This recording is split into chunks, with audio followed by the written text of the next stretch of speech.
Bonjour les amis, pas plus tard que hier, je vous disais que je n'étais pas inquiet au sujet de mon kyste suspect dans les reins. Roro vient de nous envoyer, un de nos amis vient de nous envoyer une vidéo qui relance un peu mon inquiétude. Voyons ça. Vous voyez, sur ce microscope, on peut être 10 médecins à regarder le même prélèvement d'un malade en même temps. On appelle ça un microscope multitête. Et si vous avez bien regardé ma dernière vidéo, dans la scène microscopie, vous pouviez apercevoir ce microscope au fond de la pièce. D'ailleurs, écoutez bien ce que je racontais dans cet extrait. Mais gardez toujours en tête que le corps, c'est quelque chose d'extrêmement complexe. Savoir le lire et le comprendre, ça prend du temps. Souvent on y arrive, mais parfois on n'y arrive pas. Parfois on n'y arrive pas. Ça arrive effectivement, on est là, face au microscope, seul, et le prélèvement du malade, et on n'arrive pas à trouver le bon diagnostic. On se réunit alors dans cette pièce, autour de ce microscope, à plusieurs, médecins pathologistes, et ensemble on arrive à résoudre ces énigmes diagnostiques. Plusieurs cerveaux en valent mieux qu'un. D'ailleurs aujourd'hui on a un problème diagnostique hyper important à résoudre. Regardez ça.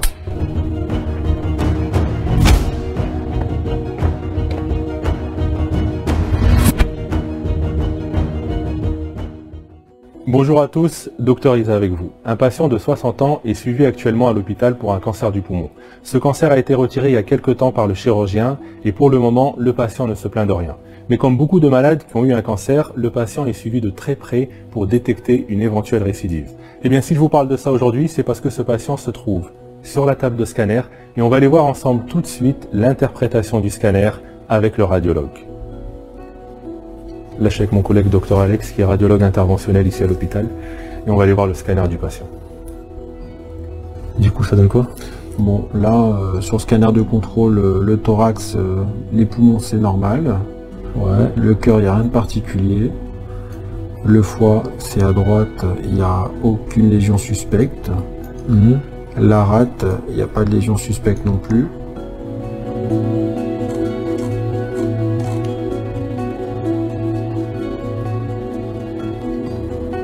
Par contre, au niveau du rein gauche, là, on a une lésion tissulaire d'allure suspecte. T'en fais voir?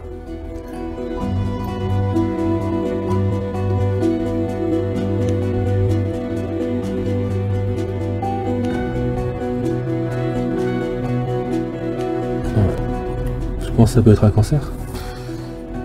C'est compliqué à dire juste sur l'imagerie, mais c'est suspect. Dans ce contexte, ça peut être soit une tumeur primitive du rein, soit une métastase de son cancer du poumon. Mais déjà, une tumeur, c'est quoi? Tumeur, c'est un terme descriptif, c'est pas un diagnostic, c'est pas une maladie spécifique. Une tumeur, ça veut tout simplement dire une grosseur. Là, par exemple, on a une tumeur dans le rein, ça veut dire qu'on a une grosseur, une boule qui s'est formée dans le rein.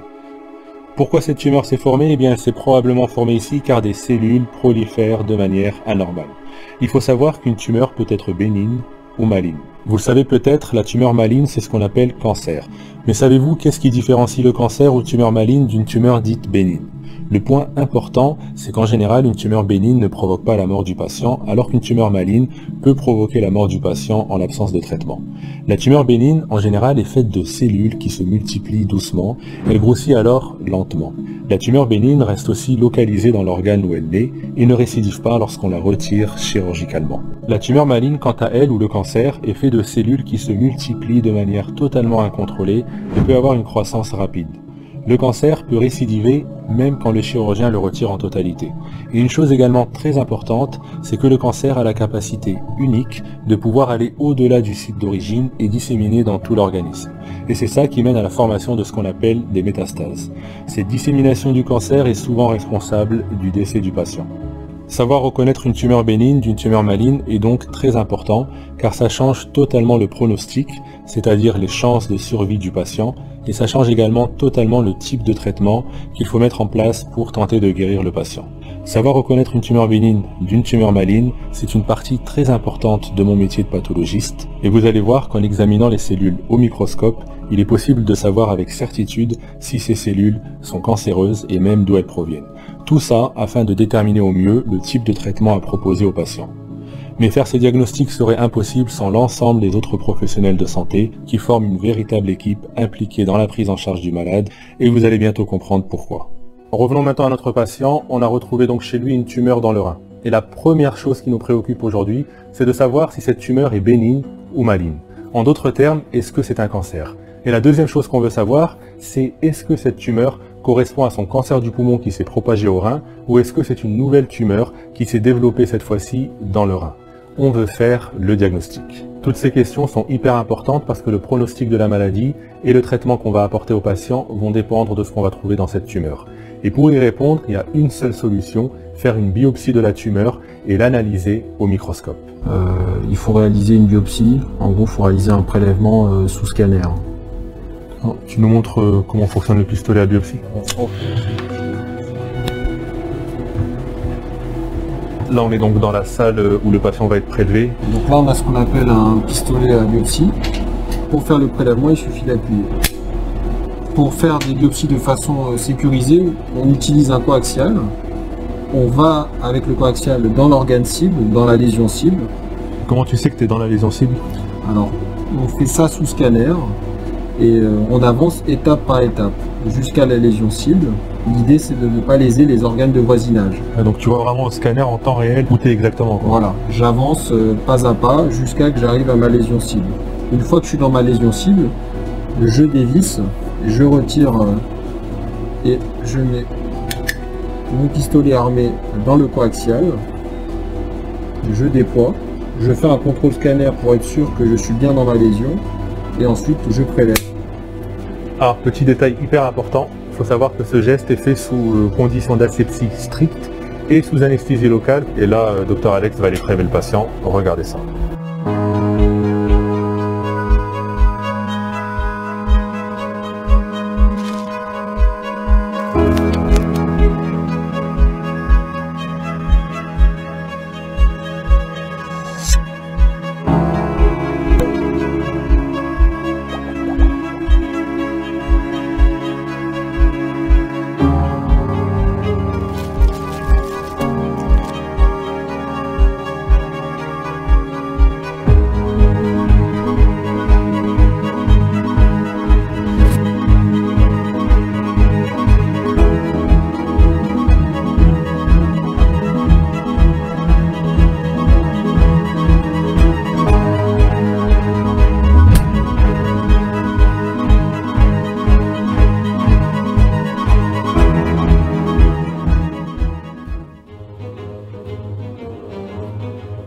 Comme vous l'avez vu, la biopsie est terminée, le prélèvement du malade se trouve dans ce pot et là on va au département de pathologie pour l'examiner.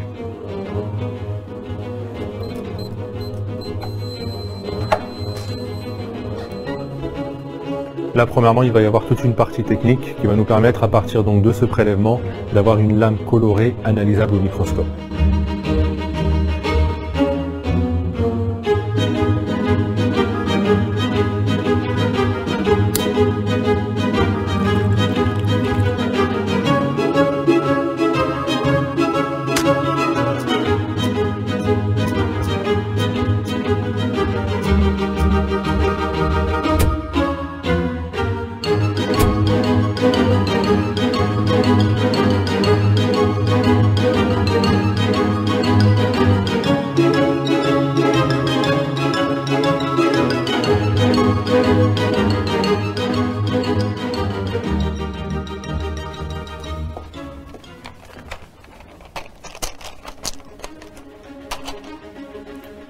Là, on arrive dans la partie la plus déterminante. Ça va être une véritable enquête. Enquête diagnostique qui va être très importante pour notre patient afin qu'on puisse lui proposer le meilleur traitement et tenter de le guérir. Est-ce que sa tumeur correspond à un cancer? Est-ce que c'est une métastase?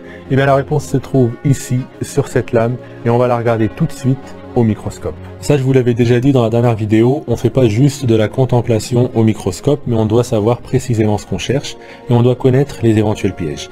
Ici, on doit garder en tête que le patient a une tumeur du rein, tumeur qui peut être bénigne ou maligne. Et on sait qu'il y a en fait plusieurs types de tumeurs bénignes et plusieurs types de tumeurs malignes qui peuvent se développer à partir du rein. Et ces tumeurs ont toutes un aspect très différent sous le microscope. Mais il y a également un piège ici pour lequel je dois être hyper vigilant. Ce malade a déjà eu un cancer du poumon. Alors il faut vraiment être sûr que c'est pas son cancer du poumon qui a métastasé dans le rein.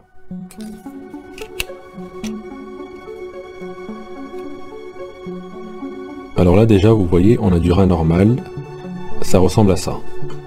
Ici, sous vos yeux, c'est ce qu'on appelle un glomérule. C'est ce qui permet de filtrer le sang pour produire l'urine, et l'urine passe ensuite dans les tubes que vous voyez juste ici. C'est à partir des cellules qui composent ces tubes que se développent les tumeurs rénales primitives. Ah, regardez ici. Là, on est dans une zone de tumeur. On ne reconnaît plus du tout la structure normale du rein avec les glomérules et les tubes. Et là, ce que je vois, c'est plein de cellules qui sont cohésives, rattachées les unes aux autres. Les aspects cohésifs me font dire que ces cellules sont de nature épithéliale. Les cellules épithéliales sont un type de cellules qui sont à l'origine de la plupart des cancers chez l'adulte. Alors une cellule, c'est ça. On voit très bien qu'elle est délimitée par une membrane, et à l'intérieur de la membrane, là, c'est ce qu'on appelle le cytoplasme. Et ça, c'est le noyau. C'est lui, le noyau, qui renferme le matériel génétique, l'ADN de la cellule. Vous voyez que comparé à une cellule normale, le noyau est atypique, il est assez gros et il est de forme variable. C'est probablement là un signe que le matériel génétique de la cellule est assez altéré, comme c'est souvent le cas dans les cancers. Vous voyez également ici, c'est ce qu'on appelle un nucléole. C'est un signe que la cellule synthétise probablement beaucoup de protéines, ce qui montre que les cellules sont métaboliquement très actives, comme le sont généralement les cellules cancéreuses. Et regardez aussi, ces cellules ont vraiment un aspect très caractéristique, c'est que le cytoplasme est clarifié. Il est très clair comme ça, car ces cellules contiennent beaucoup de lipides. Ces lipides servent probablement de réserve d'énergie aux cellules tumorales. Et puis regardez là, entre les cellules, on retrouve plein de tout petits vaisseaux sanguins, c'est très vascularisé, et on peut même voir que ça saigne. Tout ça, ce sont des globules rouges qui sont passés en dehors des vaisseaux. Ces vaisseaux servent à apporter l'oxygène aux cellules tumorales et les nutriments pour nourrir la tumeur. Alors tous ces aspects que j'ai au microscope me font dire qu'on a un cancer du rein particulier appelé carcinome rénal à cellules claires. Le terme carcinome veut tout simplement dire cancer développé à partir des cellules épithéliales.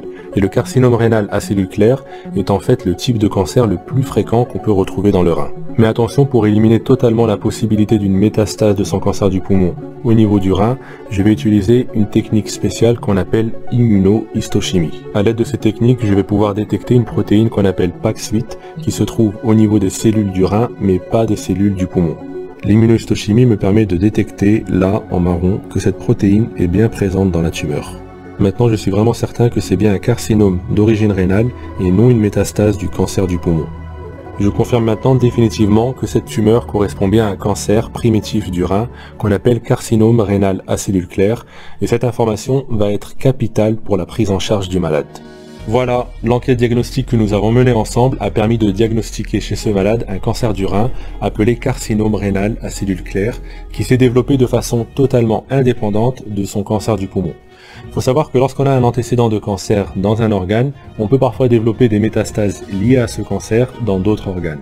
Mais on peut aussi développer dans d'autres organes d'autres cancers de façon totalement indépendante, comme c'est le cas pour ce patient. Et finalement, avoir un cancer dans un organe est en fait un facteur de risque reconnu d'avoir un deuxième cancer. Le point important pour le patient que nous avons pris en charge ici est que sa tumeur du rein n'est pas une métastase de son cancer du poumon et que le type de cancer du rein que nous avons diagnostiqué, qui est ici localisé, peut être guéri par un traitement chirurgical adapté. Et nous verrons ensemble dans une prochaine vidéo en quoi consiste cette chirurgie et à quoi ressemble la tumeur retirée dans sa totalité. Et vous voyez que travailler en équipe et bien observer les lésions au scanner et au microscope permet de faire un diagnostic précis, diagnostic qui est indispensable à la bonne prise en charge du patient. Mais gardez toujours en tête que le corps, c'est quelque chose d'extrêmement complexe. Savoir le lire et le comprendre, ça prend du temps. Souvent on y arrive, mais parfois on n'y arrive pas. C'était Dr Isa avec vous. À très bientôt.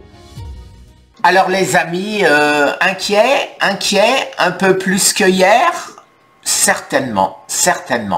Mais je reste confiant. Et pourquoi je reste confiant? Parce que si mon cancer de la prostate et mon cancer des os a disparu, mon cancer du poumon qui n'a pas été là longtemps, pourquoi est-ce que un éventuel cancer du rein aurait résisté à tout ce que j'ai fait? Donc je reste confiant et l'attente les amis jusqu'à mardi. J'espère que le médecin saura me donner une réponse rapidement parce que mardi ce n'est que le rendez-vous. Merci les amis, très bonne journée. Au revoir.